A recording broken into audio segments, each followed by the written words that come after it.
தாய் தமிழ் உறவுகளுக்கு வணக்கம். இந்த சட்டமன்றத்தில் நடக்கிறது அடிக்கடி சபாநாயகர் சொல்றார், அவை குறிப்பிலிருந்து எடுத்துடணும், இந்த வார்த்தையை அவை குறிப்பிலிருந்து எடுத்துருவோம் அப்படின்னு ரெண்டு பக்கமுமே சொல்றார். இன்னைக்கு சட்டமன்றத்தில் மொத்தத்தையுமே அவை குறிப்பிலிருந்து, இந்த சட்டமன்ற இன்னைக்கு நடந்த அனைத்தையுமே அவை குறிப்பிலிருந்து எடுத்துடலாம். அவ்வளவு அழகா இன்னைக்கு சட்டமன்றம் நடந்துச்சுன்னு கூட சொல்லலாம்னு வைங்களேன். எதிர் பக்கங்களை சார்ந்தவங்க மக்களுக்காக பேசி வாக்குவாதம் செய்யற மாதிரி தெரியல. அதை தாண்டி வேற ஏதோ வாக்குவாதம் நடந்துகிட்டே இருக்கு. தொடங்குறது அங்க தொடங்குது, மானிய கோரிக்கைன்னு தொடங்குது. ஆனா அது எங்கெங்கேயோ போய் திசை திரும்பி, அதாவது இந்த வார்த்தைகள், எந்தெந்த வார்த்தைகள் எல்லாம் சட்டமன்றத்துக்குள்ள பயன்படுத்தக்கூடாதோ அங்க போய் நின்றுது. ஆனால் இது திமுகவால் திட்டமிட்டு செய்யப்படுகிறது அப்படிங்கிறது மட்டும் தெரியுதுங்க. ஏன்னா அவங்க இன்னைக்கு அந்த தோல்வியினுடைய விரக்தியினுடைய உச்சத்துல இருக்கிறாங்க. பல டைலாக்னு வைங்களேன். அதுவும் வந்து உதயநிதி வந்து இன்னைக்கு வந்ததே வந்து இன்னைக்கு ஒரு சண்டை எடுத்துடணும், சட்டமன்றத்தை சரியா நடந்துடாம பண்ணிடணுங்கிறதுல திமுக ரொம்ப தெளிவா இருக்காங்க. அதுக்கேற்ற மாதிரி இவங்களும் லேசா பாலை வந்து ஒரு 6 அடிக்கிறதுக்கு, ஒரு 4 அடிக்கிறதுக்கு இவங்களும் போடதான் செய்யறாங்க. எந்த அளவுக்கு போயிடுச்சுன்னா, கரூர் கம்பெனி, சங்கி அமைச்சர், டாய்லெட்ல 3 மணி நேரம், இப்படி கொஞ்சம் திமுக கதறிச்சுன்னு கூட வச்சுக்கோங்களேன். எங்க இருந்து இது ஆரம்பிக்குதுன்னா, எடுத்த உடனேமே உதயநிதி தான் அதை ஆரம்பிச்சு வைக்கிறாப்புல. எப்படின்னா, அந்தந்த முதலமைச்சர்களை பற்றி அவங்கவுங்க புகழ்றது, அதை நிறுத்தவே முடியல. அது நடந்துக்கிட்டே தான் இருக்கு. ஏதோ சென்ற திமுக ஆட்சியில் ஏதோ யாரை பற்றியுமே புகழ்ந்துடாம, ஏன் ஆட்சியில் இருக்கும்போது கூட விட்டுருங்க, இப்போ எதிர்கட்சியாக இருக்கும் போதே கூவிக்கிட்டே தானே இருக்காங்க. அப்படியே அண்ணால தொடங்குறது, அதுக்கு முன்னாடி பெரியாரில் தொடங்குறது, பெரியாரில் தொடங்கி அண்ணாவுக்கு போய் அப்புறம் கருணாநிதிக்கு வந்து, அப்புறம் இப்படியே வந்து இதே மு.க. ஸ்டாலினுக்கு வந்து, உதயநிதிக்கு வந்து, இன்பநிதிக்கு போய் இவ்வளவு நடந்தானே பேசுறாங்க. அதையெல்லாம் கருத்துல இல்லாம உதயநிதி என்ன செய்யறாருன்னா, ஏதோ சூப்பர் சிங்கர் பார்க்குற மாதிரி இருக்கு. ஏன் அப்படின்னா, நேத்து தமிழக வெற்றி கழகத்தினுடைய ஒரு பெண் சட்டமன்ற உறுப்பினர் ஒரு பாட்டு பாடுறாங்க. அவங்க தலைவரை புகழ்ந்து ஒரு பாட்டு பாடுறாங்க. நீங்கெல்லாம் கூவாத கூவா அவங்க கூவ போறாங்க, நீங்க அடிக்காத லூட்டியா சட்டமன்றத்துக்குள்ள உட்கார வச்சுக்கிட்டு, அதை என்ன சொல்றாருன்னா, சூப்பர் சிங்கர் பார்த்த மாதிரி இருக்கு அப்படிங்கிறாரு. அப்ப நம்ம என்ன சொல்லலாம், அப்ப நீங்க இருந்த ஆட்சி காலத்துல கவியரங்கம் மாதிரி இருந்துச்சுன்னு சொல்லலாமா? வைரமுத்து தலைமையில ஒரு கவியரங்கம் நடந்தா எப்படி இருக்குமோ அப்படி அள்ளி விட்டுக்கிட்டு இருந்தீங்களே. எங்க யாரு? கருணாநிதி காலத்துல இருந்து. கருணாநிதி இருந்தப்ப, இதே முத்துவேல் கருணாநிதி ஸ்டாலின் இருந்தப்ப, ஏன் இப்ப எதிர்கட்சியா உதயநிதி ஸ்டாலினையும் அப்படித்தானே புகழ்றீங்க? பெரியாரில் தொடங்கி இன்பநிதி வரைக்கும் புகழ்ந்துட்டு தானே பேசுறீங்க. அதுல அவருக்கு என்ன ஆதங்கம் வருதுன்னா, உதயநிதிக்கு, நீங்க சிலது அவை குறிப்பில் எடுத்துடுறீங்க, ஆனா அதுக்குள்ள ரீல்ஸ்ல இன்ஸ்டால ட்ரெண்ட் ஆயிருது. நல்லா கவனிக்கணும், ரீல்ஸ்ல இன்ஸ்டால ட்ரெண்ட் ஆயிருது. அப்ப இவருக்கு கவலை என்ன தெரியுமா? ஐயையோ, இங்க நடக்கிறதெல்லாம் வெளியே போகுதே, அதுதான் கவலை. இதுல சிக்கல் எங்க வருதுன்னா, நேரலை லைவ்ல போடுறாங்க பாருங்க, அங்கதான் சிக்கல். ஆனா அந்த சிக்கலுக்குள்ள ஒரே ஒரு சிக்கல் இருக்குங்க. இந்த எதிர்கட்சி செய்யக்கூடிய லூட்டிகளை வந்து அந்த கேமரா திரும்ப மாட்டேங்குது. அந்த பக்கம் இங்கிட்டு ஆளுந்தரப்புல இருந்து ஒரு அமைச்சர் பேசுறாருன்னா, அதை பேச விடாம அங்கிட்டு இருந்து கத்துறாங்க பாருங்க, அதை காட்டுறதே இல்லை. அது எதுனாலும் தெரியல. அதுதானே முக்கியம். சபையை யாரு அநாகரிகமாக நடத்த விடாம பண்றாங்க அப்படிங்கிறது ரொம்ப முக்கியம்ல. ஆனா அந்த பக்கமே திரும்ப மாட்டேங்குது. அவரு நிர்மல்குமார் கூட வந்து அடிக்கடி கேட்கிறாரு, தயவு செய்து அந்த பக்கம் திருப்புங்க.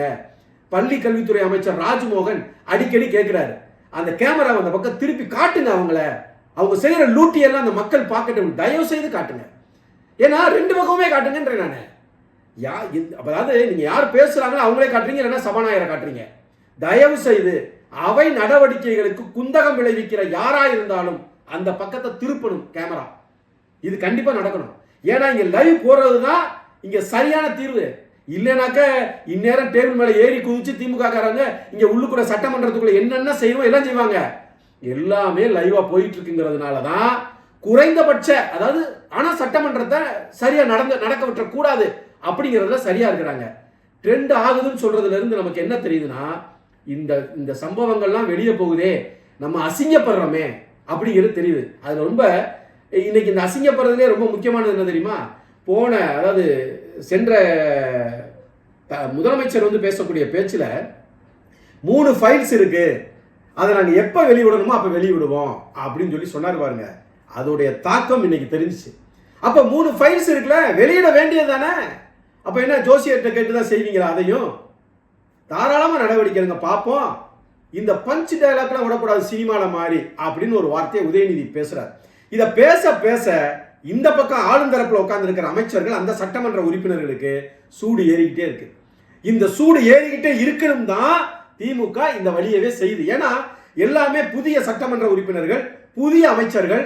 இந்த சட்டமன்ற இந்த பம்பல் விளையாட்டெல்லாம் அவங்களுக்கு தெரியாது, சூட்சமங்கள் தெரியாது. அதனால எந்த வார்த்தையை போட்டா அங்கிட்டு இருந்து என்ன வார்த்தை வரும், அதுல இந்த சபை நடவடிக்கை எப்படி இப்படியே தள்ளிக்கிட்டே போகலாம் அப்படிங்கிறதுல ரொம்ப சரியா இருக்கிறாங்க. இந்த பஞ்ச் டயலாக்கு, இந்த ஜோசியரு, இதெல்லாம் தேவையில்லையே. என்ன ஜோசியரு?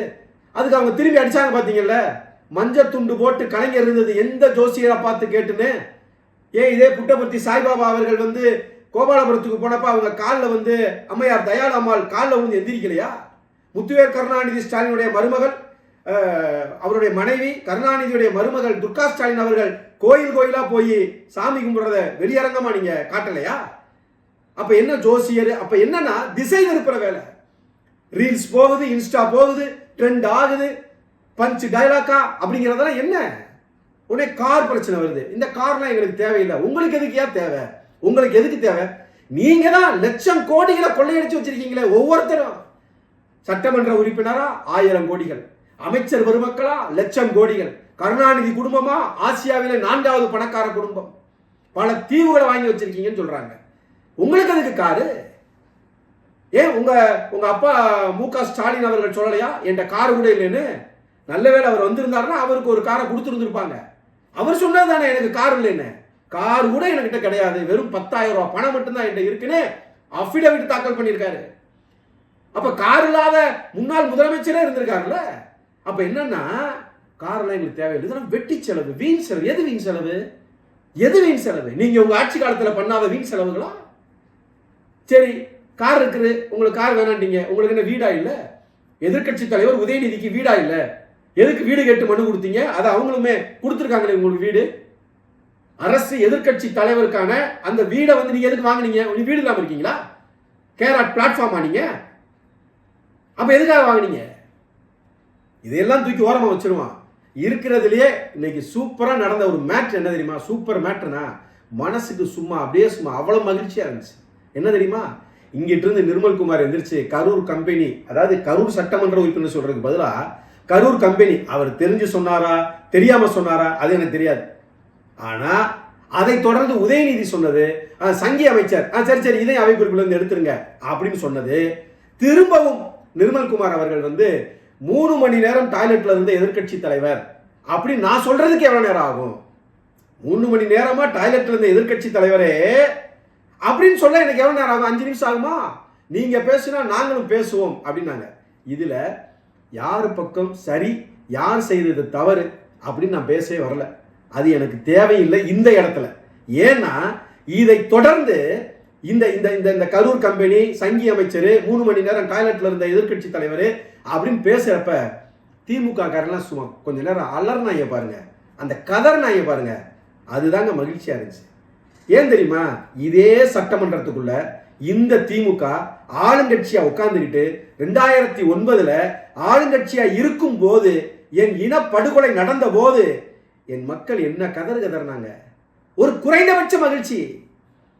இதுல நிர்மல்குமார் மேல தப்பா, யார் மேல தப்புலாம் நான் போல, சபாநாயகர் மேல தப்பாலாம் நான் போல. ஆனால் எங்களுக்குள்ள ஒரு மகிழ்ச்சி. என் இனத்தை படுகொலை செய்த அந்த கட்சி, அதற்கு உடன் இருந்த அந்த கட்சி இன்னைக்கு கதறது வரும் சட்டமன்றத்துக்குள்ள. 2009 பிறகு 2011 சட்டமன்ற தேர்தலுக்கு பிறகு நீ வரவே இல்லை. 10 ஆண்டுகள் வரல. ஏன்? கருணாநிதி அடுத்த அந்த நாற்காலியை தொடவே இல்லை. அதுல மகிழ்ச்சி தான். ஆனாலும் இந்த 10 ஆண்டுகள்ல, கடந்த 10 ஆண்டுகள்ல, அதாவது அதிமுக இருந்த தொடர்ச்சியாக இருந்த 10 ஆண்டுகள்ல இந்த கதரெல்லாம் உங்களை கதற விடல. ஆனால் இன்னைக்கு கதறவாரு சட்டமன்றத்துக்குள்ள அடிக்கிறான் பாரு, எழுத்து கரூர் கம்பெனி 3 மணி நேரம் டாய்லெட்ல இருந்த அடிக்கிறாங்களா? இதை பார்க்கும்போது மகிழ்ச்சியா இருக்கு.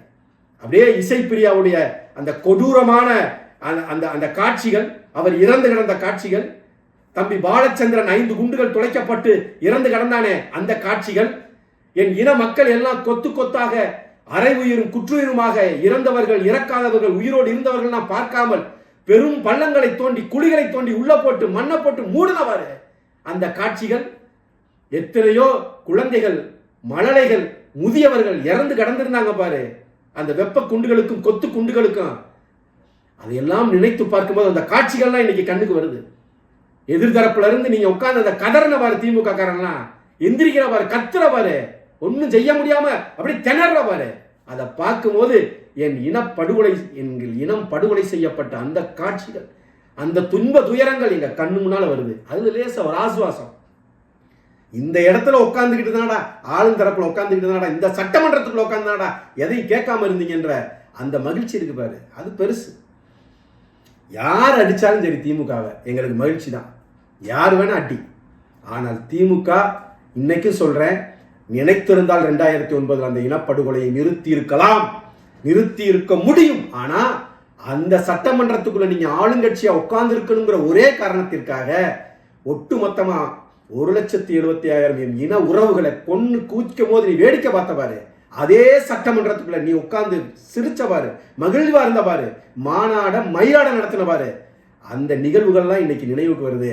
அதனால இங்க தப்பு யார் பக்கம், சரி யார் பக்கம் அப்படின்லாம் பேச வேண்டிய அவசியமே இல்லை. திமுக கதறனா அதுல நமக்கு சந்தோஷம் தான். உங்களுக்கும் இனப்படுகொலை செய்த அந்த கட்சி கதறல்ல, உங்களுக்கும் மகிழ்ச்சியா இல்ல இகழ்ச்சியா? அந்த கேள்வியோடு இந்த காணொலியை நிறைவு செய்கிறேன். இது சமர்க்களம், சமரசமற்ற தமிழ் தேசிய ஊடகம். சமர்க்களத்தை பின்பற்றுங்கள், சமர்க்களத்தோடு இணைந்திருங்கள். நன்றி, வணக்கம்.